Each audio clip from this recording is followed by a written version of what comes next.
সাইয়েদনা আলী রাদিয়াল্লাহু তাআলা আনহু যুদ্ধের ময়দানে মারাত্মকভাবে জখম হলেন, আহত হলেন। পায়ের ভেতরে জিহাদের ময়দানে তীর ঢুকে গেল, তীর কেউ টেনে বের করতে পারে না। এতটাই জখম হয়েছে, তীর ধরে টান মারলে তিনি চিৎকার মারে। বিশ্বনবী দেখলেন অবস্থা বেগতিক।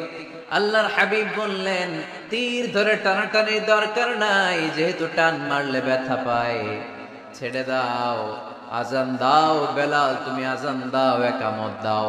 এক সাহাবীরে বললেন, আমি যখন নামাজে দাঁড়াবো, আলী যখন নামাজে দাঁড়াবে, নামাজরত অবস্থায় তুমি তোমার নিজের দায়িত্বে আলীর পায়ের ভেতর থেকে তীরটা টেনে বের করে ফেলবা। আজান দেয়া হলো, একামত হলো। বিষ্ণু ইসলাম নামাজ পড়তে শুরু করলেন। সাইয়েদনা আলী রাদিয়াল্লাহু তাআলা আনহু নামাজে দাঁড়ালেন। ওই সাহাবী দাঁড়ান নাই। বিশ্বনবীর পরামর্শ অনুযায়ী কাতারের ভেতর দিয়ে যে বিশ্বনবীর মেয়ের জামাতা সাইয়েদনা আলী রাদিয়াল্লাহু তাআলা আনহুর পা থেকে টান মেরে তীর বের করেছে। টান দিয়ে তীর খোলা হয়েছে, কিন্তু সাইয়েদনা আলী মুহূর্তের জন্য টের পান না। আগে টান মারতেছে, ব্যথা পায়, চিৎকার মারে, কিন্তু সালাতের অবস্থায় টান মেরে তীর বের করেছে, উনি টেরই পান নাই। আল্লাহু আকবার। তার মানে যখন নামাজে তিনি দাঁড়িয়েছেন, দিন দুনিয়ার হুঁশ তার ছিল না। তার হুঁশ, জ্ঞান, চিন্তা, ধ্যান সব কিছু চলে গিয়েছে একজনের দিকে, তিনি কে? এজন্য বিশ্বনবী বলতেন, আনতা আবুদাল্লাহা কাআন্নাকা তারা ফাইন লাম তাকুন তারাহু ফাইন্নাহু ইয়ারাক। এমন ভাবে নামাজ পড়বে, মনে করবে তুমি আল্লাহকে দেখে দেখে নামাজের মুসল্লায় আছো। ঠিক কি না? মক্কায় সবাই মিলে আল্লাহ রাসূল সাল্লাল্লাহু আলাইহি ওয়াসাল্লামের বাড়িতে আমানত রেখে যেত। যেদিন রাতে আল্লাহ রাসূল সাল্লাল্লাহু আলাইহি ওয়াসাল্লাম হিজরত করবেন, ওই দিন রাতে উনি ওনার মেয়ের জামাতা সাইয়েদনা আলী রাদিয়াল্লাহু তাআলা আনহুকে এই আমানতদারিতার বিষয়গুলো বুঝিয়ে দিয়েছিলেন, আর বলেছিলেন, আলী, এত মানুষের এত জিনিস আমার বাসায়, আজ রাতেই আল্লাহ হিজরতের আদেশ দিয়েছেন, কিন্তু আমি তো এগুলো পৌঁছে দিতে পারবো না রে আলী। আমার জায়গায় তোমারে আমি এগুলোর আমানতদার বানিয়ে মক্কা থেকে মদিনায় হিজরতে চলে গেলাম। সাইয়েদনা আলী রাদিয়াল্লাহু তাআলা আনহু 3 দিন সময় নিয়েছেন এই আমানতগুলো পৌঁছাতে। কয়দিন? সুবহানাল্লাহ পড়তে পারলেন না? ওয়া আহদিহিম রাউন। মুমিন বান্দার 6 নাম্বার বৈশিষ্ট্য হচ্ছে, মুমিন বান্দা যদি আহাদ দেয়, প্রমিস দেয়, প্রমিস দিয়ে প্রমিস রাখে। কথা দিয়ে কথা রাখে, কথা ভাঙে না। আমরা কথা দেই কিন্তু কথা রাখি না, এরকম আছে না নাই? না, মুমিনদের কথা তো কথা দিলে আপনার কথা রাখতেই হবে। এজন্য আল্লাহ কোরআনে বললেন, ওয়া আউফু বিল আহদি ইন্নাল আহদা কানা মাসউলা। যে ওয়াদা তুমি দিয়েছো, যে অঙ্গীকার মানুষকে তুমি দিয়েছো, যেই প্রমিস তুমি মানুষকে রেখেছো, তোমার প্রমিস তুমি রক্ষা করবে। কেননা কিয়ামতের দিন এই ওয়াদার প্রমিসের ব্যাপারে তোমারে জিজ্ঞেস করবে কে? খবরদার, কাউরে কথা দিলে কথা রাখবেন। বন্ধুকে কথা দিলে কথা রাখুন, সন্তানকে কথা দিলে কথা রাখুন, স্ত্রীকে কথা দিলে কথা রাখুন। কিন্তু এই দেশে কেউ কথা রাখে না। সাইয়েদনা ইসমাঈল আলাইহিস সালাম, উনি কোনদিন ওয়াদা দিয়ে ওয়াদা ভঙ্গ করে? এজন্য আল্লাহ কোরআনে বললেন, ওয়াজকুর ফিল ইসমাঈল ইন্নাহু কানা সাদিকাল ওয়াদি ওয়া কানা রাসূলান নাবিয়্যা। পড়েন আল্লাহু আকবার। ও নবী, এই কিতাবে সাইয়েদনা ইসমাঈলের কথা উল্লেখ করেন, কারণ তিনি কোনদিন ওয়াদা ভাঙেন নাই। যত ওয়াদা দিয়েছেন সবটাই পূরণ করেছেন। ইসমাঈল আলাইহিস সালাম এর এক ব্যক্তির সাথে ওয়াদা দিলেন যে আগামীকাল বিকেলে আসরের সালাতের পরে এই গাছের নিচে আমরা দুজন মিট করব, ওয়াদা। তো তার পরের দিন আসরের সালাতের পরে ইসমাঈল আলাইহিস সালাম ওই গাছের নিচে যে দাঁড়িয়ে রইলেন, কিন্তু ওই লোকটা আর আসলো না। সাইয়েদনা ইসমাঈল আলাইহিস সালাম ভাবলেন হয়তো ভুলে গিয়েছে, আজকে আসে নাই, কালকে আসবে। ইসমাঈল আলাইহিস সালাম তার পরের দিনও আসরের পরে ওই গাছের নিচে যে হাজির, কিন্তু লোকটা আসেনি। ইসমাঈল আলাইহিস সালাম ভাবলেন আজও হয়তো ভুলে গিয়েছে। উনি তার পরের দিনও যে ওই লোকের জন্য দাঁড়িয়ে রইলেন, তারপরের দিনও দাঁড়িয়ে রইলেন। এইভাবে 5 দিন 10 দিন নয়, টানা 30 দিন তিনি ওই লোকটার জন্য গাছের নিচে অপেক্ষা করেছেন। আহাদিহিম রাউন, ওয়াদা দিলাম আর ওয়াদা রাখতে হবে, কারণ মুমিনের কথার দাম আছে না নাই। এজন্য মুমিনের 5 নাম্বার গুণ আমানতদার হবে, 6 নাম্বার গুণ ওয়াদা দিলে ওয়াদা রাখবে, সর্বশেষ গুণ হলো ওয়াল্লাযীনা হুম আলা সালাওয়াতিহিম ইউহাফিযুন। মুমিন বান্দা কখনো নামাজ নষ্ট করে না, ঠিক কি না? ওয়াল্লাযীনা হুম আলা সালাওয়াতিহিম ইউহাফিযুন, সালাতকে তারা হেফাজত করে। দেখেন আল্লাহর বর্ণনা ভঙ্গি কত সুন্দর। শুরু করছিল কি দিয়ে? সালাত দিয়ে, আবার শেষ করতেছে। শুরুতে বলছে সালাতে খুশু খুদু, আল্লাহর দিকে মনোযোগ থাকে। শেষে বলতেছে সালাত কামাই দিবে না। ওয়াল্লাযীনা হুম আলা সালাওয়াতিহিম ইউহাফিযুন, মুমিনরা সালাত হেফাজত করে। তারা সব কামাই দিতে পারে, কিন্তু সালাত কামাই দিতে পারে, কারণ গোটা দুনিয়াটারে আমাদের জন্য সেজদার জায়গা বানিয়েছে কে? কিয়ামতের দিন আউয়ালু মা ইউহাসাবু বিহিল আবদু ইয়াউমাল কিয়ামাতি আস-সালাত। কিয়ামতের দিন সর্বপ্রথম যেই জিনিসটার হিসেব আল্লাহ চাইবেন সেটা হলো সালাত। সেটা কি? কুরবানির গোশতের সাথে যেটা খায়, তাই না? নামাজ, এটার হিসেব আগে। ফা ইন সালুহাত সালুহা সাইরু আমালি। সালাতের হিসাব যদি সহজ হয়, পুরো আমলনামাটারে সহজ করে দিবে কে? সালাতের হিসাব দিতে যে যদি আপনার গন্ডগোল লেগে যায়, পুরো আমলনামায় গন্ডগোল পাকায় দিবে কে? এজন্য মুমিন সব নষ্ট করতে পারে, সালাত নষ্ট করতে পারে। যে কোনো জায়গায় সালাতের সুযোগ আছে না নাই? মসজিদে পড়লে কবুল করে কে? রাস্তায় পড়লে কবুল করে কে? বাজারে পড়লে কবুল করে কে? আল্লাহ বলেন এই 7টা গুণ যদি কেউ অর্জন করে, উলাইকা হুমুল ওয়ারিসুনাল্লাযীনা হুম ইয়ারিসুনাল ফিরদাউসা হুম ফিহা খালিদুন। এই মুমিন বান্দার 7টা বৈশিষ্ট্য যদি কারোর মধ্যে কেউ ধারণ করতে পারে, দুনিয়ার বুকে থেকেই সে জান্নাতুল ফেরদাউসের মালিক হয়ে যাবে, ওয়ারিস হয়ে যাবে। ওয়ারিস, মাঝে মাঝে রাস্তাঘাটে দেখবেন লেখা ওয়ারিস সূত্রে এই জমির মালিক আব্দুর রহমান। আপনাদের জন্য একটা সুখবর আছে, হুজুর একজন হিন্দু যুবক আপনার কাছে মুসলিম হতে যাচ্ছে।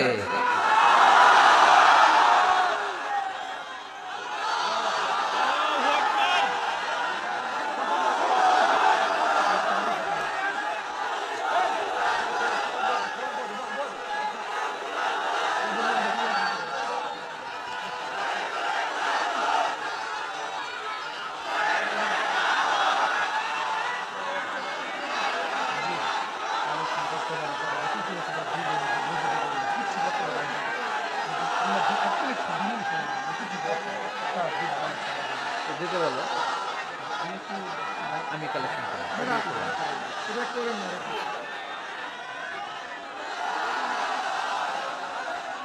মাশাআল্লাহ, মাশাআল্লাহ, মাশাআল্লাহ। বসেন, বসেন। আমাদের সৌভাগ্য যে একজন হিন্দু ভাই আজকের মাহফিলে শাহাদা বাক্য পাঠ করে মুসলমান হতে চায়। আলহামদুলিল্লাহ। এই সুন্দর দৃশ্য আমরা সবাই দেখতে চাই না? বসেন, একজন উঠবেন না, একটা আওয়াজ হবে না, একটা আওয়াজ আমি শুনতে চাই না। বসেন।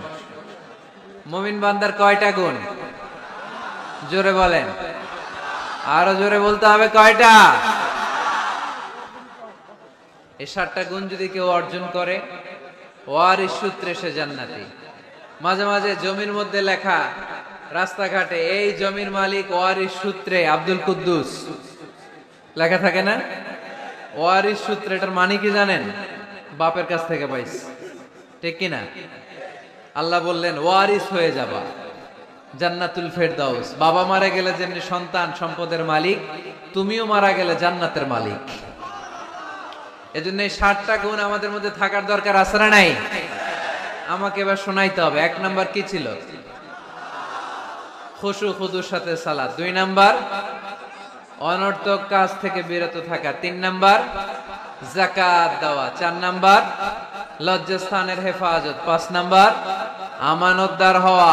6 নাম্বার ওয়াদা রাখা। 7 নাম্বার নামাজকে হেফাজত করা। এই 60টা গুণ যেন আমরা আমাদের জীবনে ধারণ করতে পারি, আল্লাহ তুমি তৌফিক দান করো। যে কথাগুলো শুনলাম এই কথাগুলো যেন অন্যের কাছে পৌঁছে যেতে পারে, আল্লাহ তুমি তৌফিক দান করো। আজকের এই মাহফিলকে তুমি কবুল করো। যখন নামাজ পড়বা ভাববা তুমি আল্লাহকে দেখছো, আর যদি এটা কষ্ট হয় অ্যাটলিস্ট এটা ভাবো যে আল্লাহ তোমায় দেখছে। আমাদেরকে দেখে কে? আমি যে নামাজ পড়ি দেখে কে? এই চিন্তাটা মাথায় থাকার দরকার আছে না নাই? তারা যখন সালাতে দাঁড়ায় দিন দুনিয়ার হুঁশ থাকে না, তারা ভীত সন্ত্রস্ত হয়ে আল্লাহর দিকে রুজু হয়ে সালাত আদায় করে। নামাজে যখন দাঁড়াবো দুনিয়ার কোনো হুঁশ জ্ঞান আমাদের থাকতে পারবে? আমাদের হুঁশ থাকবে একদিকে, তিনি কে? মুমিনরা যখন নামাজে দাঁড়ায় দিন দুনিয়ার হুঁশ থাকে না, তাদের চিন্তা তাদের ধ্যান চলে যায় একদিকে, তিনি কে? আল্লাহ ইজ অবজার্ভিং মি, আমার আল্লাহ আমাকে দেখছে। এই চিন্তা করে যদি নামাজ পড়েন খুশু খুদু বাড়ায় দিবে কে? এক সাহাবী নামাজও পড়তেছে দাড়িও টানতেছে, এরকম নামাজও পড়ে দাড়িও টানে, এরকম আল্লাহর ওলি আছে না নাই? নারায়ণগঞ্জে নাই? হ্যাঁ আছে। নামাজ পড়া অবস্থায় বারবার চুলকানো যাবে, দাড়ি টানা যাবে, শুধু মোবাইলে SMS লেখা যাবে? যাবে না, এগুলো করবেন না। নজরটা থাকবে সেজদার দিকে। কোন দিকে? সবাই বলেন, মনে থাকবে এটা। এগুলো message, very sensitive and important message. এগুলো নিয়ে যান বাড়িতে। সালাতে মন বসে না কারণ নজর ছোটাছুটি করে এইদিকে এইদিকে এইদিকে। নামাজে দাঁড়াইছে জানলা খোলা, জানলার দিকে তাকায় আছে। আল্লাহর ওলি আছে না নাই? নামাজে দাঁড়াইছে ঘড়ির দিকে তাকায় আছে, ঘড়ির কাঁটা ঘুরে, হের মাথাও ঘুরে, আছে না নাই? না, এদিক সেদিক তাকাবেন না, সেজদার দিকে তাকাবেন। কোন দিকে? আল্লাহ 3টা চান্স দেয়। কয়টা? একবার যখন এদিকে তাকান আল্লাহ বলে আকবিল, ফিরে আয়, ফিরে আয়, সেজদার দিকে তাকা। আবার যখন তাকান আল্লাহ বলে আকবিল, ফিরে আয়, সেজদার দিকে তাকা। আবার যখন ঘড়ির দিকে তাকান নামাজে আল্লাহ বলে ফিরে আয়, সেজদার দিকে তাকা। 3বারের পরে যখন আবার অন্যদিকে নজর করেন আল্লাহ বলে লা হাজাতা লি ইলা সালাতিক, তোর এই নামাজের দরকার আমার নাই। নাউজুবিল্লাহ পড়বেন না? যে আল্লাহরে খুশি করার জন্য এত সময় ব্যয় করে, এই কষ্ট করে শীতের রাতে ওযু করে নামাজে দাঁড়ালাম, ওই আল্লাহ যদি বলে এই নামাজের দরকার নাই, নজরটা থাকবে কোন দিকে? অনেকে এগুলো করে, অনেক মুরব্বী বাবারাও করে। আমি দেখেছি মুরব্বীরা অনেক সময় নামাজ পড়ে ঘরে কেউ ঢুকলে এমনি তাকায়, আছে না নাই? মুরব্বী বাজানকে বুঝাই দিবে যে নিয়ম হচ্ছে সেজদার দিকে তাকানো। কোন দিকে তাকানো? খেয়াল থাকবে তো। সাহাবারা যখন নামাজে দাঁড়াতেন, সফরে যখন মরুভূমিতে সালাত আদায় করতে দাঁড়াতেন, মরুভূমির পাখিগুলো সাহাবাদের মাথায় এসে বসে যেত। কারণ পাখি মনে করতে এগুলো খেজুর গাছ। কি গাছ? নড়ে না, চড়ে না, ঠায় দাঁড়িয়ে আছে। পারা যাবে না এরকম নামাজ পড়তে? ইনশাআল্লাহ পড়েন। আল্লাযীনা হুম ফি সালাতিহিম খাশিউন, মুমিনদের প্রথম গুণ, তারা যখন নামাজে দাঁড়ায় ভীত সন্তুষ্ট হয়ে খুশু খুদুর সাথে একাগ্রতার সাথে নামাজ পড়ে। With full of solemnity and submission, ডানে বায়ে তাকায় না। তারা সব সময় টেনশনে থাকে আল্লাহ আমার নামাজ কবুল করলো তো। আর তারা ভাবে হতে পারে এটাই আমার জীবনের শেষ নামাজ। It could be my final salah. Perform the salah as if this is your last and final prayer. এমন ভাবে নামাজ পড়ো, চিন্তা করো যে হতে পারে এটাই তোমার জীবনের শেষ নামাজ। আর হয়তো আমি আল্লাহর সিজদা দেওয়ার সুযোগ পাবো না। আজকের মাহফিল শেষ করে আমরা বাসায় পৌঁছতে পারবো কোনো গ্যারান্টি আছে আমার? আর 10 মিনিট হায়াত আছে আমার, কোনো গ্যারান্টি নাই। আর 2 মিনিট বাঁচবো, গ্যারান্টি আছে? শ্বাস যেটা নিলাম এটা ফেলতে পারবো, গ্যারান্টি আছে?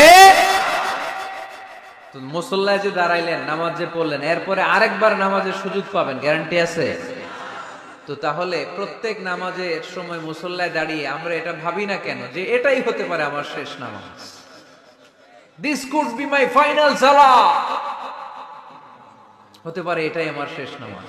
এরকম চিন্তা নিয়ে যদি আপনি নামাজে দাঁড়ান তাহলে মন এদিক সেদিক যাবে। অনেকে নামাজেও দাঁড়ায়, আবার টেলিভিশনে কোন নিউজ দিচ্ছে ওইটার টেনশনও থাকে, আছে না নাই? নামাজেও দাঁড়ায়, শেয়ার বাজারের দাম বাড়লো না কমলো টেনশন করে। নামাজেও দাঁড়ায়, মাশরাফি ছক্কা মারলো না আউট হইলো, টেনশন আছে না নাই? যার যেদিকে আগ্রহ ওইটা নিয়ে পড়ে থাকে নামাজে, ওই নামাজকে আল্লাহ কবুল করবে? এজন্য এমন ভাবে সালাতে দাঁড়াবো, ভাববো যে হতে পারে এটাই আমার জীবনের শেষ নামাজ। আজকে যদি বলা হয় রাত 12টায় মালাকুল মাউত এসে আপনার রূহ নিয়ে যাবে, this night is your last night in your life, আপনার জীবনে এটা শেষ রাত, এখন আপনি যে নামাজের সুযোগটা পাবেন, লাস্ট চান্স, আপনি ওই দিন কি করবেন? আহা, কত সুন্দর করে অজু বানাবেন, তাই না? সাদা ধবধবে পাঞ্জাবি পরে আতর মাখবেন, মুসল্লাটা বিছিয়ে, হায় রে কি সুন্দর নামাজ, কি সুন্দর রুকু দিবেন আপনি। ওই দিনের রুকুটা হবে আপনার জীবনের শ্রেষ্ঠ রুকু, ওই দিনের সেজদা হবে আপনার জীবনের শ্রেষ্ঠতম সেজদা। সেজদায় লুটিয়ে পড়ে চোখের পানি দিয়ে আপনি জায়নামাজ ভিজিয়ে দিবেন, তাই না? কারণ আপনি confirm this is your last সালাহ, এটা আপনার শেষ নামাজ। তো প্রত্যেক ওয়াক্তে যে দাঁড়াই, কোনো গ্যারান্টি আছে যে আরেকটা নামাজের সুযোগ পাবো? তাহলে প্রতি ওয়াক্তেই আমরা এটা ভাবি না কেন যে এটা আমার জীবনের শেষ নামাজ হতে পারে? বিশ্বাসীরা যখন নামাজে দাঁড়ায় তারা ভাবে it could be my last and final সালাহ, চিল্লায় বলতে হবে ঠিক কি না? এজন্য আল্লাহ বললেন ক্বাদ আফলাহাল মুমিনুনাল্লাযীনা হুম ফি সালাতিহিম খাশিউন, সফল হয়েছে তারা, ঈমান এনেছে যারা। ঈমানদারের প্রথম গুণ, তারা যখন নামাজের জন্য মুসল্লায় দাঁড়িয়ে যায়, দিন দুনিয়ার হুঁশ তার থাকে না, তার ধ্যান জ্ঞান চলে যায় একজনের দিকে, তিনি কে? ধীরস্থির ভাবে সালাত করতে হবে, তা'দীলুল আরকান মেইনটেইন করে। এক সাহাবী নামাজ পড়ে আল্লাহ রাসূল সাল্লাল্লাহু আলাইহি ওয়াসাল্লামের কাছে আসলেন। আল্লাহ রাসূল বললেন সল্লি ফা ইন্নাকা লাম তুসল্লি, যাও নামাজ পড়ো, নামাজ হয় নাই। আবার নামাজ পড়লেন, আবার আসলেন, আল্লাহ রাসূল একই কথা বললেন, সল্লি ফা ইন্নাকা লাম তুসল্লি, repeat your salat because you didn't offer your salah in a correct way, in a correct manner, সঠিক পদ্ধতিতে সালাত হয়নি। উনি কি করবেন? আবার যে পড়লেন, আবার আসলেন, আল্লাহ রাসূল বললেন সাল্লি ফা ইন্নাকা লাম তুসল্লি, সালাত পড়ো, হয় নাই। এবার সাহাবী কেঁদে দিলেন, বললেন ইয়া রাসূলুল্লাহ, এর চেয়ে ভালো করে তো আমি পড়তেই জানি না। আল্লাহ রাসূল সাল্লাল্লাহু আলাইহি ওয়াসাল্লাম সাহাবীকে জড়িয়ে ধরলেন, বললেন আসো তোমারে শিখাইয়া দেই, যখন নামাজে দাঁড়াবা তাড়াহুড়ো করবে না, there is no rushing in সালাহ, there is no hastiness in সালাহ, সালাতে তাড়াহুড়ো নাই। যখন দাঁড়াবা রিল্যাক্স, যখন রুকুতে যাবা রিল্যাক্স, সিজদায় লুটিয়ে পড়বা রিল্যাক্স। তাড়াহুড়ো করা যাবে? রুকুতে যখন যাবা পিঠটাকে সোজা করবা, স্ট্রেট ফরওয়ার্ড। আল্লাহ রাসূল সাল্লাল্লাহু আলাইহি ওয়াসাল্লাম যখন রুকু দিতেন, ওনার রুকু দেওয়া পিঠটা এতটাই স্ট্রেট ফরওয়ার্ড আর সোজা হতো, সাহাবারা বলতেন এখানে পানির গ্লাস রেখে দিলে পানিটাও কাঁপতো না, গ্লাসটাও নড়তো না। তার মানে রুকুর পিঠ খুব বাঁকা ছিল, তাই না? কি ছিল? স্ট্রেট ফরওয়ার্ড, সোজা। লা ইয়াসুব্বু ওয়া লা ইয়াকনিউ, আমাদের অনেকের মাথা অনেক নিচু চলে যায়, অনেকেরটা এরকম থাকে না, স্ট্রেট ফরওয়ার্ড। আল্লাহ রাসূল সাল্লাল্লাহু আলাইহি ওয়াসাল্লাম বললেন সবচেয়ে বড় চোর যে নামাজে চুরি করে। সাহাবারা বললেন কাইফা ইয়াসরিকু ফিস সালাহ ইয়া রাসূলুল্লাহ, হে আল্লাহর রাসূল সালাতে আবার চুরি করে কেমনে? আল্লাহ রাসূল সাল্লাল্লাহু আলাইহি ওয়াসাল্লাম বললেন ইয়াসরিকু ফি রুকুইহি ওয়া সুজুদিহি, রুকু সিজদায় চুরি করে, পিঠ সোজা করে না। রুকু থেকে সোজা হয়ে দাঁড়িয়ে কয়েক সেকেন্ড অপেক্ষা করা এটা ওয়াজিব। দুই সেজদার মাঝখানে 1-2 সেকেন্ড স্থির হয়ে বসে থাকা ওয়াজিব। আমাদের অনেকেই রুকু থেকে কোন রকম নামকাওয়াজ মাথাটা উঁচু করে সেজদায় দৌড় মারে, আসতে নাই? এক সেজদা দিয়ে কোন রকম মাথাটা তুলে আরেক সেজদায় দৌড় মারে, আছে না নাই? এরা রুকু সেজদায় চুরি করে, এরা নামাজ চোর। এরকম করা যাবে? তাড়াহুড়ো করবেন? কখনো তাড়াহুড়ো করা যাবে? নামাজে তাড়াহুড়ো নাই। নামাজে কি নাই? নামাজে করতে হবে রিল্যাক্স। নামাজে কি করব? সবাই বলেন কি করব? যারা তাড়াহুড়ো করে এদেরকে বলতে পারবেন এটা, তুমি তাড়াহুড়ো করছো কেন? নামাজে তুমি রিল্যাক্স করবা।